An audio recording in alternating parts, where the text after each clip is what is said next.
시청자 여러분 안녕하십니까? 12월 29일 목요일 3시 뉴스 브리핑 시작하겠습니다. 3시 뉴스 브리핑은 먼저 열심히 그리고 전방위적으로 수사하고 있는 박영수 특별검사팀 사무실로 가보도록 하겠습니다. 박영수 특별검사팀이 최순실 씨의 딸 정유라 씨의 특혜 입학 수사에 돌입했습니다. 오늘 오전부터 이화여대 사무실 등 10여 곳을 압수수색하고 있는데 현장에서 취재하고 있는 기자 연결하겠습니다. 김혜민 기자. 네, 특검 사무실에 나와 있습니다. 이화여대를 압수수색했다. 업무 방해 혐의라는데 어떤 내용인지 자세히 좀 설명 좀 해주시죠. 네, 정유라 씨가 이화여대에 부정 입학하고 학사 관리 특혜를 받으면서 이화여대 업무를 방해했다는 건데요. 여기에 어머니 최순실 씨는 물론 이화여대 최경희 전 총장과 임직원들이 함께 가담했다는 혐의를 두고 있습니다. 오늘 압수수색에는 이화여대 관련 사무실과 최 전 총장, 남궁곤 전 입학처장의 자택 등이 포함됐습니다. 특검팀은 앞서 검찰 압수수색과 겹치지 않는 개인 휴대전화 등을 압수했다고 밝혔습니다. 이들은 최근 열린 국정조사에서는 정 씨에게 특혜를 줬다는 의혹을 전면 부인했는데요. 하지만 교육부 감사에서 대부분 사실로 드러난 만큼 특검이 혐의를 입증하는 데는 어렵지 않을 것으로 보입니다. 특검팀은 또 오후부터 승마협회 등을 압수수색하면서 정 씨에게 186억 원치에 달하는 특혜를 주려 했다는 의혹에 대해서도 수사하고 있습니다. 박영수 특별검사팀의 수사 속도가 상당히 빠른데 삼성 뇌물 그리고 문학의 블랙리스트에 대한 특별검사팀의 수사 어느 정도 진행되고 있는지요? 네, 우선 삼성 뇌물 수사와 관련해서는요. 특검은 오늘 오후 2시부터 김재열 제1기획 스포츠사업 총괄 사장 조사를 시작했습니다. 김 사장은 삼성이 최순실 씨와 조카 장시호 씨가 운영하고 있는 동계 스포츠 영재센터에 16억 원을 특혜 지원하는 데 관여했다는 의혹을 받고 있습니다.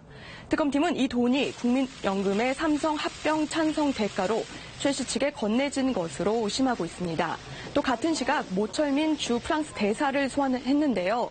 모 대사는 2013년 청와대 교육문화수석을 지내면서 문학의 블랙리스트가 청와대에서 문체부로 전달되는데 핵심적인 역할을 했다는 의혹을 받고 있습니다. 특검은 청와대 실무진들의 조사를 마치는 대로 블랙리스트 작성을 지시했다는 의혹을 받고 있는 김기춘 전 비서실장을 소환할 계획입니다. 특별검사팀이 박근혜 대통령이 불법 의료 서비스를 받은 의혹에 대해서도 수사를 한다. 이런 얘기가 있던데 맞습니까? 네, 맞습니다. 정호성 전 비서관의 휴대폰, 이번 수사의 핵심 증거였는데요. 여기에서 주사 아주머니, 또 기치료 아주머니라는 문자 메시지가 발견된 것으로 알려졌습니다. 이 문자 메시지가 오간 시간은 밤 10시 정도였습니다. 특검팀은 이들이 박 대통령에게 의료 시술을 하기 위해서 정 전 비서관의 안내로 청와대에 드나든 것으로 보고 있습니다. 이들은 최 씨의 소개로 청와대에서 불법 의료 행위를 했다는 의혹과 함께 세월호 7시간의 의혹을 풀 수 있는 열쇠로 주목받고 있습니다. 지금까지 특검 사무실에서 전해드렸습니다. 네, SBS 시민사회부의 김혜민 기자가 박영수 특별검사팀 사무실에서 지금까지 수사 상황을 여러분께 자세히 전해드렸습니다. 마지막 내용이 상당히 인상적입니다. 이영선 행정관이 정호성 전 비서관에게 기치료 아줌마 들어간다 이렇게 문자를 보냈다고 합니다. 이 부분에 대해서도 검찰이 특별검사팀이 수사를 하고 있다. 이렇게 김혜민 기자가 전해드렸습니다. 다음은 정치권 소식으로 가보도록 하겠습니다. 이 자리에 김만음 한국정치 아카데미 원장 그리고 SBS 보도국 정치부의 민성기 기자 나와 있습니다. 두 분 어서 오십시오. 네, 안녕하세요. 이동관 전 청와대 홍보수석은 지금 열심히 이쪽으로 달려오고 있습니다. 오늘 교통사정이 상당히 복잡해서 조금 늦어지고 있는 것 같고요. 저희가 먼저 전해드릴 소식은 반기문 유엔 사무총장에 관한 소식입니다. 이제 올해도 이틀 남았습니다. 반기문 유엔 사무총장의 임기도 이제 이틀 남았습니다. 12월 31일이면 10년간의 유엔 사무총장 임기를 모두 마치고 다음 달 중순쯤 귀국하겠다는 것이 반기문 사무총장 측의 전언인데요. 반기문 사무총장이 과연 국내에 들어와서 어떤 행보를 할지 아직까지 분명하게 밝혀진 것은 없습니다. 현재 국내에서 반기문 사무총장의 귀국을 대비해서 열심히 활동하고 있는 김숙 전 유엔 대사가 반기문 사무총장의 움직임과 관련해서 기자들에게 한마디 한 게 있습니다. 국내에 캠프가 만들어졌다 하는 것은 그 소문이고 근거가 없습니다. 그런 캠프는 만들어지지 않았습니다. 경선 제안들이 좀 들어오고 있습니다. 경선에 대해서는 어떤 입장이세요? 반기문 총장께서 그거에 대한 그 입장을 가지고 계시지 않은 걸로 저도 알고 있습니다. 따라서 국내 정치와 관련돼서 이런저런 관측이나 또는 반기문 총장의 생각이라고 하는 분들은 다 본인들이 느낀 인상을 말하는 것일 뿐이지 반기문 총장이 직접 반기문 총장의 뜻과는 관계가 없다라고 보여집니다. 저는 지금 심부름, 50대까지의 개인적인 심부름하는 사람이니까 그 후에는 또 어떻게 될지는 그때 가서 봐야 되겠죠. 김숙 전 유엔 대사, 이 뉴욕에서 활동할 때는 사실 기자들의 질문이 북한 핵 문제, 유엔의 대북 제재 이런 부분에 집중돼 있었는데 이제 정치적인 질문에 대한 대답을 해야 되는데 지금 내용을 보면 대단히 조심스럽다는 느낌 그리고 구체적인 알맹이는 없어요. 아직 반기문 총장이 임기가 남아있고 국내에 들어오지 않았기 때문에 섣불리 이렇게 미리 얘기하기가 대단히 어려운 상황이라고 보는 게 맞을 것 같습니다. 예. 반기문 유엔 사무총장 그러나 적어도 지금 언론들이 뭐 이런 사람이 이렇게 활동하고 있다 이런저런 내용들을 쓰고 있긴 합니다만 다 사실은 아니다 그렇게 얘기는 하는데 어쨌든 간에 반기문 유엔 사무총장을 도우려고 하는 사람들이 뭔가 물밑에서는 분명히 움직이고 있지 않겠어요? 그렇죠. 자의적으로 자발적으로 움직이든 뭐든 이것저것에서 움직이고 있는 것은 다 감지되고 있고 정치부 출입하는 기자들은 대강 알 겁니다. 김숙 전 대사가 그런 얘기하는 것 보면은 적어도 김숙 전 대사는 확실한 반기문 총장 측근이네요. 본인이 확인해 줄 수 있을 정도라면은요. 그래서 그걸 정리하는 것 같은데 아마 공식적으로 국내에 들어와서 캠프를 출범시키지 않는 한 그동안에 움직였던 것에 대해서는 당연히 인정하지 않겠죠. 또 그동안에 나왔던 정보들도 확실하게 정리된 정보가 아니고 서로 다른 정보가 들어와서 아마 그동안에 흩어졌던 이런저런 지적들이 있는데 아마 들어오면서 입장이라든가 주변 세력들이 정리가 되지 않겠어요. 민성기 기자가 어쨌든 간에 또 대전 충청 출신이고 어쨌든 반기문 유엔 사무총장의 움직임과 관련해서 가장 주목받고 있는 그 정치 세력이 또 대전 충청에 있는 정치인들의 네, 움직임이란 말이에요. 네. 그런데 새누리당 의원들이 이런저런 얘기들을 하고 있는데 분명한 것은 반기문 유엔 사무총장 들어오면은 새누리당을 떠난다. 반기문 사무총장에게 간다. 이거는 이미 내부적으로는 그 합의가 형성이 돼 있는 건가요? 충청권 의원들 만나보면 반기문 총장이 가는 길에 우리가 함께 한다는 그거는 이론의 여지가 없다. 근데 어떤 형식으로 어느 시점에 나갈지는 좀 더 두고 봐야 된다. 이런 게 충청권 의원들의 공통된 답변입니다. 조금 전에 김숙 대사도 그런 얘기를 했습니다만은 들어오고 난 다음에 신당을 창당한다. 이런 거는 아직까지는 구체적으로 거론되고 있는 게 아니다. 그건 분명한 거죠. 그 반기문 총장의 입장에서 보면 반기문 총장의 인지도도 높고 지지율도 높은데 국내 정당의 기반은 좀 약하다고 볼 수 있거든요. 그러니까 반기문 총장은 우선 지역이나 이런 데 돌면서 독자 세력을 구축해 나가면서 소위 중도와 보수를 아우르는 후보는 내가 대안이다. 이런 여론을 만드는 게 우선 급선무일 것 같고요.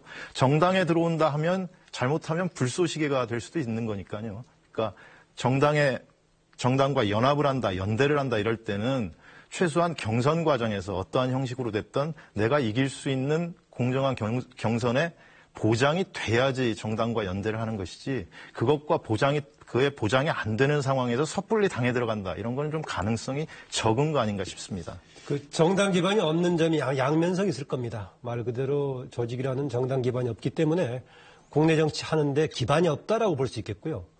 또 한편으로는 요즘에 이제 기성정치에 대한 비판적인 분위기가 있기 때문에 뭔가 기성정치의 터전하고는 다른 새롭게 출발하는 정치인이다. 이런 이미지를 만들 수 있는 양면성이 있을 겁니다. 대신 아직까지 국내에 들어와서 신당 창당에 대한 확실한 입장이 아니었다라고 얘기하는 것은 그럴듯합니다. 우선 여러 가지 가능성을 남겨놔야 많은 세력을 포괄할 수 있는 거 아니겠습니까? 범위도 많이 열어놔야 되고요. 그러나 적어도 바로 와서 특정 정당에 가입할 가능성은 없죠. 여러 가지 독자적으로 밖에서 모색하는 가운데 이것저것 이끌어가고 역학관계를 보면서 이제 특정 정당을 배경으로 할지 아니면 같이 엮어서 할지 독자적으로 할지 그걸 판단할 겁니다. 적어도 바로 들어와서는 제3지대에서 독자적인 움직임을 보일 가능성이 있어 보입니다. 반기문 유엔 사무총장이 지금 방금 그 정당이 없다, 뒷받침 말씀이 정당이 없다는 말씀하셨는데 오늘 한 일간지에는 아이젠하워 전 미국 대통령 모델을 따라하려고 하는 것 아니냐, 정치적 기반이 없었던, 그러나 좌우 양쪽으로부터 모두 지지를 받았던, 또 하나는 분명한 건 지난 대선 때 우리 안철수 국민의당 전 대표도 정당 없이 대선 홍보를 했단 말이에요. 네, 뭐 그런 움직임들을 좀 반기문 사무총장 측에서 참고하고 활용을 하려고 하겠죠. 뭐 아주 좋은 선례가 될 수 있죠. 그리고 반기문 총장의 입장에서는 지지율이 높기 때문에 정당에 들어가서 정당은 어차피 대의원, 당원들이 투표에 참여하게 되는데 반기문 총장의 입장에서는 정당 기반도 약하고 그러니까 오히려 바깥에서 세력을 구축하고 있다가 여론조사 경선 같은 거 하면 훨씬 유리한 국면이 올 수 있으니까요. 거기까지 내다보고 지금 행보를 하는 게 아닌가 이렇게 생각됩니다. 그 아이젠하워 모델은 안철수 의원이 당시 이제 처음으로 2011년에 등장했을 때 논의가 많이 됐었죠. 그래서 안철수 당시 교수가 대학원장이 어느 쪽으로 갈지 해가지고 아이젠하워 모델을 얘기했었는데 뭐 아는 분은 알겠습니다만 아이젠하워가 이제 정치에 개입하고 있지 않다가 처음에는 민주당 쪽에서 후보가 되기를 바랬었죠. 그래서 어느 쪽으로 가지 않고 있다가 나중에 막상 갈 때는 공화당 후보로 가는 그런 케이스였습니다. 그래서 당시에 안철수 교수가 어느 쪽으로 갈까 했었는데 어느 시점에선가 당시 여당으로는 가지 않겠다 해가지고 야권으로 분류가 되면서 이제 후보 단일화 쪽으로 국면이 갔었는데요. 그 되면서는 지금 양쪽으로 이른바 비박을 터전을 하는 쪽으로 갈 것인지 국민의당을 포함한 제3세력까지 끼얹는 쪽으로 갈 것인지 그 점에서는 아직까지는 반기문 총장은 아이젠하워 모델이 아직 살아있다고 볼 수 있겠습니다. 김한우 원장님 말씀하실 때 사실 우리가 미국 대통령 잘 알고 있다고 생각하는데 오해하고 착각하는 것 중에 하나가 링컨 전 대통령 노예를 해방시켰기 때문에 당연히 민주당 소속인 줄 아는데 공화당 후보고. 그렇죠. 아이젠하워 대통령도 얼핏 이름만 들어보면 민주당 출신이겠거니 했는데 역시 마찬가지로 민주당에서 처음에는 출마를 예. 많이 권유했었죠. 그런데 막상 선택했을 때는 공화당 후보로 선택이 돼가지고 이제 또 갔습니다. 하나는 뭐 참고로 할 만한 내용인데 트럼프 미국 대통령 당선자도 원래 민주당 소속이었다는 것. 민주당에 있다가 탈당해서 공화당으로 옮겼다는 것. 이 내용 말씀드리고요. 반기문 유엔 사무총장과 이명박 전 대통령을 도왔던 사람들이 뭔가 힘을 합치는 것 아니냐. 이런 지금 현재 정치권의 관측도 나오고 있는데요. 이 내용은 이동관 홍보수석이 조금 뒤에 도착을 하면 한번 물어보기로 하고요. 저는 충청권 의원들이 반기문 유엔 사무총장과 함께 어떻게 움직이려 하는지 경대수 의원이 어제도 저희가 전화통화 여러분께 전해드렸는데요. 경대수 의원의 전화통화 내용을 여러분께 먼저 들려드리고 나서 그다음에 친이계와 반기문 유엔 사무총장 측의 결합 가능성에 대해서 여러분께 분석해드리겠습니다. 총장님 가시는 그 방향으로 무조건 따라가겠습니다. 그것이 그 보수를 살리고 대한민국을 위한 길이라고 믿고 있습니다. 이런 취지로 말씀을 드렸어요. 정우택 원내대표, 새누리당 원내대표 그분만 빼고는 다 같이 하지 않을까 그렇게 생각을 하고. 경대수 의원 얘기를 들어봐도 민성기 기자가 얘기한 내용 거의 그대로입니다. 한 명만 딱 빼놨네요. 정우택 원내대표 빼놓고는 다 갈 거다. 근데 어제 우리가 얘기하기를 김태용, 이장우, 친박 핵심 두 의원 있지 않습니까? 강경. 이 두 의원도 나중에는 그렇다고 한다면 결과적으로 가는 거예요. 글쎄요, 이건 좀 더 두고 봐야 될 것 같은데 반기문 총장 입장에서 보면 친박 이미지가 너무 강한 의원들이 오는 거를 그렇게 반겨하진 않을 것 같아요. 조금 시간을 두고 어느 정도 후보가 정리된 다음에 오는 거는 뭐 괜찮겠지만 초반서부터 친박 이미지를 덮어 쓰는 거에 대해서 반기문 총장이 그렇게 반겨하지 않을 것 같습니다. 예. 정진석 전 원내대표가 어쨌든 반기문 유엔 사무총장의 복심을 잘 알고 있다. 복심이다. 이런 얘기까지 있는데 지금 전격적으로 미국 뉴욕으로 갔어요. 당연히 만나러 간 거겠죠? 도착했으니까 뭐 예. 곧 만나지 않을까 싶네요. 예. 정 의원 측 얘기를 들어보면 국내 정치 상황에 대해서 여러 가지 변화가 있으니까 이런 것도 좀 설명을 하고 반기문 총장이 국내에 들어와서 어떤 메시지를 던지면서 지지층을 결집시킬 것인지 이러한 내용도 좀 협의를 하고 이런 필요성이 있기 때문에 갔다 그러니까요. 아마 상당히 심도 있는 논의를 하고 오지 않을까 이렇게 생각이 됩니다. 뉴욕의 최대식 특파원이 반기문 유엔 사무총장의 측근에게 정진석 원내대표가 왔는데 언제 만나느냐 이렇게 물어봤더니 아직 아무것도 확정된 게 없다. 알려드릴 수 있는 게 없다. 이렇게 부인을 했다고 합니다. 그래서 뉴욕의 분위기는 반기문 사무총장이 아마 비공개로 만나고 난 이후에 공개하지 않겠느냐 그런 관측이 나오고 있고요. 뭐 정진석 원내대표가 반기문 유엔 사무총장을 만났다고 한다면 그 내용을 당연히 뉴욕 특파원들한테 얘기를 할 것 같습니다. 또 정진석 원내대표 이야기도 나오면 여러분께 전해드리도록 하고요. 이야기하는 동안에 이동관 전 홍보수석 나오셨습니다. 어서 오십시오. 네, 안녕하세요. 길이 많이 막혔나 봅니다. 예, 여러 가지 사고들도 있고 그래서 죄송합니다. 예. 이동관 홍보수석이 오셨으니까 예. 저희 문준모 기자가 취재한 결과가 있습니다. 문준모 기자가 그 취재한 결과를 보면 한 핵심 인사가 반기문 유엔 사무총장 측의 한 핵심 인사가 이명박 정부의 핵심 인사가 당시 청와대 수석, 새누리당 전직 의원 몇몇이 별도 사무실까지 꾸려서 반기문 유엔 사무총장을 도울 준비를 하고 있다. 이렇게 우리 SBS 문준모 기자가 확인했습니다. 저 핵심 인사가 이동관 전 홍보수석은 아니신가요? 혹시 맞습니까? 아니, 저는 저 핵심 얘기만 나오면 좀 상당히 찔리죠. 왜냐하면 제가 청와대에 있을 때 핵심 관계자였기 때문에 그래서 핵관 소리까지 들었잖아요. 그러니까 그러나 지금 상황은 조금 그 실제 상황보다는 보도들이 많이 앞서가 있다 이렇게 얘기할 수밖에 없는 게 그러니까 이 완곡하게 또 아니면 신중하게 보수에 지금 다른 대안이 없으니까 이제 그 뭐 후보가 되면 다 도와야 되지 않겠냐 하는 공감대는 갖고 있지만 암묵적인 실제로 무슨 뭐 캠프에 합류를 했다든가 또 실제로 뭐 캠프를 꾸렸다든가 참여했다든가 하는 거는 조금은 실제보다는 그 과대평가해 주시는 것 같아서 뭐 한편으로는 부담스럽기도 하고 한편으로는 뭐 죄송하기도 한데 상황은 그렇습니다. 예. 그런데요.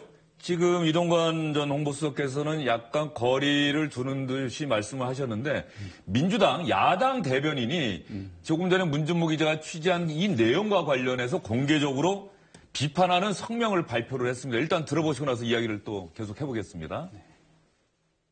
이명박 전 대통령의 측근에 의해 친이계 인사들이 귀국을 앞둔 반기문 사무총장의 대선 조직을 지원하고 있다는 증언이 나왔습니다. 정치적 재기를 노리는 이명박 전 대통령 측과 조직이 없는 반 총장이 기브앤테이크를 약속한 것이라면 어림도 없는 소리입니다. 뭐 대변인이 사실은 직접 취재한 내용이 아니라 언론 보도를 갖고도 성명을 발표할 수 있긴 있는데요. 그래도 야당의 대변인이 저런 식으로까지 공개 성명을 발표했다. 뭔가 있기 때문에 있다라고 판단했기 때문에 성명 내지 않았을까요? 저는 뭐 저도 저 청와대 대변인을 해본 입장에서 얘기한다면 저거는 뭐 그 상당히 거꾸로 뒤집어 보면 지금 지지율이 역전됐잖아요. 그러니까 상당히 그 초조감의 발로이기도 하다. 왜냐하면 뭐 그렇다면 아마 저분들이 알고 있다면 그 요새 뭐 그 잘하시던데 구체적인 육하원칙을 갖고 얘기했을 텐데 보도 내용을 그냥 그 한 번 더 인용하면서 그런 것이 사실이라면 비판받을 수밖에 없다고 뭐 되게 이런 톤인 것 같아요. 그래서 그렇다면은 지금 그 오히려 이 상황이 자꾸 이렇게 그 뭐 불리한 상황으로 지금 몰리고 있다고 하는 초조감의 발로라고 또 읽히네요. 예. 전체적으로 반기문 총장 측에는 뭐 도움이 되는 기사들이 많이 나오고 있는 것 같아요. 그 23만 달러 수수 의혹을 제외하고는 뭐 새로운 또 지원 세력이 생길 수도 있다 이런 기사가 나왔는데 김만우 원장님은 지금 저 친이계와 반기문 사무총장의 결합 가능성에 대해서 어떻게 보십니까? 일단 박경미 대변인이 얘기했을 때는 그 당시에는 그 여론조사가 역전됐던가 모르겠어요. 마치 대변인이 발표했을 때는 조금 오히려 문재인 전 대표가 앞서있던 시기가 아닌가 그런 생각이 드는데 저는 이게 무슨 뭐 이명박 전 대통령의 재기 차원보다는 이명박 대통령 집권 시기에 활동했던 정치인들이 다시 정치하려고 했을 때 거의 유일한 무대가 지금 반기문 총장 관련된 쪽 아니겠습니까? 당장 박근혜 대통령 쪽으로 가겠습니까? 아니면 야당으로 갈 수 있겠습니까? 그래서 정치적인 활동을 모색하는 사람들은 대체로 반기문 총장으로 갈 수밖에 없는 그런 거다라는 겁니다. 다만 우리가 그 우리나라 정치를 볼 때 물론 하늘 아래 새로운 건 없겠습니다만은 대개 뭔가 새로운 세력의 등장보다는 이전에 했던 세력들 후예가 다시 한번 연장해서 가는 측면이 계속 있습니다. 가장 크게 봤을 때는 박정희 대통령의 딸인 박근혜 대통령이 돼 있고 또 지금 현재 야권의 주도 세력은 이전에 참여정부를 했던 세력이 또 가 있고 다시 또 이렇게 반복되기 때문에 뭔가 좀 그 이상의 새롭게 우리나라 정치가 변화를 할 수 있는 그런 계기는 만들 수 없는가 그런 아쉬움이 들기도 합니다. 그러면은 이동관 수석께 직접적으로 한번 여쭤볼게요. 네. 그 이동관 수석도 어쨌든 정치권에 현재 몸을 담고 계시는 상황인데. 그렇죠. 예. 반기문 사무총장 들어오면 도울 용의가 있습니까? 뭐 상황이 도울 수밖에 없는 상황으로 가지 않을까 하는 생각이고요. 왜냐하면 결국 이제 뭐 삼자구도가 됐건 양자구도가 됐건 기본적으로는 자 그래도 한 번 더 어떤 그 정권을 운영해본 노하우도 있고 또 그런 그 보수의 가치를 지향하는 세력들이 모여서 정권을 만들어야 되지 않냐는 공감대가 있기 때문에 뭐 그렇게 생각하고 있습니다. 그러나 지금 이제 방금 아까 우리 김만호 원장 얘기하신 거와 관련해서 한 말씀 드리면 저희도 이제 미국 가서 보면은 그 양당 제도가 정착된 곳에서는 어디나 저희는 정말 하늘 아래 새로운 게 없다 그러는데 저희 작은 나라의 인재풀이라는 게 사실 제한돼 있습니다. 그리고 국정 경험이라는 건 하루아침에 되는 게 아니에요. 청와대가 5년마다 청산과 단절을 계속하면서 연습하고 초기화하는 상황이 되면 그게 바로 5년 단임제의 맹점이거든요. 그러니까 저는 그거를 그렇게 보지 마시고 과거에 그래도 뭐 특별히 비리에 연루됐거나 문제가 있거나 그런 사람들이라면 당연히 뭐 배척돼야 하지만 이를테면 국정을 운영해봤는 경험이 있고 특별히 문제가 없는 사람들이라면 그 인재풀 안에서 정당 정치가 선순환하면서 발전하는 것이 올바른 것이지 갑자기 저 앞에 정권 사람 다 없어지고 또 뒤에 정권 사람 다 없어지면 대한민국에 누가 남아서 이 대한민국을 끌고 가겠습니까? 그러니까 저는 그런 면에서 좀 이해해 주시면 어떨까 그런 생각입니다. 알겠습니다. 네. 이동관 수석 얘기 들으면서 저는 그 생각이 듭니다. 이 방송 보고 계시는 정치부 기자 여러분. 이명박 정부 측의 핵심 관계자가 조금 전에 얘기했습니다. 도울 상황이 되면 반기문 사무총장을 도울 것이다 이렇게 얘기를 했습니다. 기사 쓰시는데 참고하시고요. 새누리당 소식으로 넘어가 보도록 하겠습니다. 새누리당 임명진 비대위원장이 오늘 전국위원회를 통해서 공식적으로 인준을 받게 되는데요.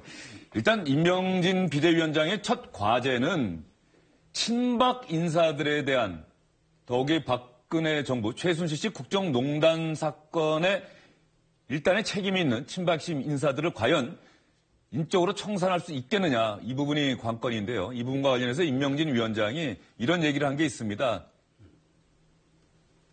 서청원, 최경환, 이정현 뭐 누가 봐도 박근혜 대통령의 핵심 측근 인사들이고 실세다 이런 평가를 받았던 분들인데 국민들이 요구하면 정계 은퇴 요구할 수도 있다. 당을 위해 희생해야 한다면 당연히 결단해야 한다. 이렇게 강도 높게 얘기를 했습니다. 저 임명진 비대위원장의 저 기조가 지금도 계속 유지되고 있는 겁니까? 인적 청산의 필요성, 뭐 여기에 대해서는 뭐 당내외에 의견이 없는 것 같은데요.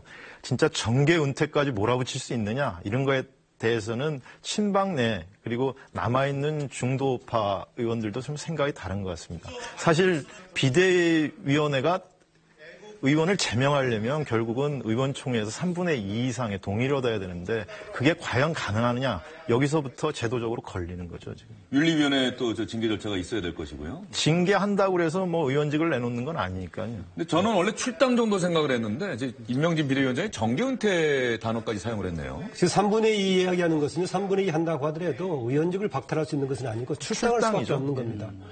임명진 위원장이 이미 여러 번 이제 구문이 돼버렸습니다만은 뭐 택시 타고 가니까 택시 기사가 망한 당 왜 가느냐라니까 뭐 조문 간다고 했지 않습니까? 그래서 사실상은 당을 해체하러 간다라고 얘기했습니다. 해체하러 간다는 것은 몇 가지 특징이 있는데 그 핵심 것 중에 하나가 지금 인적인 청산 아니겠습니까? 인적 청산 계속 강조해야 했습니다. 기존의 친박들은 이선 후퇴라는 용어를 가지고 지도부에서 그만두는 것 이선 후퇴로 볼 것인가? 아니면 정계 은퇴를 얘기할 것인가라고 했을 때 책임을 지는 차원이라면 정계 은퇴가 맞다라는데 과연 임명진 비대위원장이 정계 은퇴까지 할 수 있을 것인가? 본인은 할 수 있다고 자신하고 갔습니다만은 진행되는 상황을 보면은 모르겠습니다. 한두 사람 정도가 상징적으로 자발적으로 은퇴할 수 있을런가 모르겠는데 그렇게 당을 해체하는 수준의 임명진 비대위원장의 목표는 달성하기 어렵다고 보여집니다. 그 점에서는 오히려 임명진 위원장 스스로가 조금 좌절하지 않겠는가 섣부른 단정인가 모르겠는데 그런 느낌이 오히려 듭니다. 저희 SBS 담당 기자들, 새누리당 취재 기자들이 취재한 결과에 따르면 뭐 서청원 의원이 탈당 카드를 주변에 꺼냈다가 지금 수도권이기 때문에 수도권에서 서청원 의원이 탈당하게 되면 그 파급력이 너무나 크다. 주변에서 만류해서 조금 일단 탈당 결심을 접은 상태지만 언제든지 또 탈당할 수도 있다. 이런 취재 결과가 있는 것 같고요. 최경환 의원과 관련해서는 새누리당 관계자가 이런 얘기를 하나 한 게 있습니다. 저희가 여러분께 보여드릴 텐데 낙동강 전선을 지키러 이제 내려갈 것이다. 임명진 비대위 체제가 공식 출범했기 때문에 당의 새로운 출발을 위해 뒷받침을 해야 한다. 최경환 의원이 이제 낙동강 전선 지키러 내려가겠다 이렇게 얘기를 했다고 하는데요. 네. 저런 자세가 새누리당에 좀 도움이 될까요? 아니면 정계 은퇴하거나 탈당을 하는 게 도움이 되는 걸까요?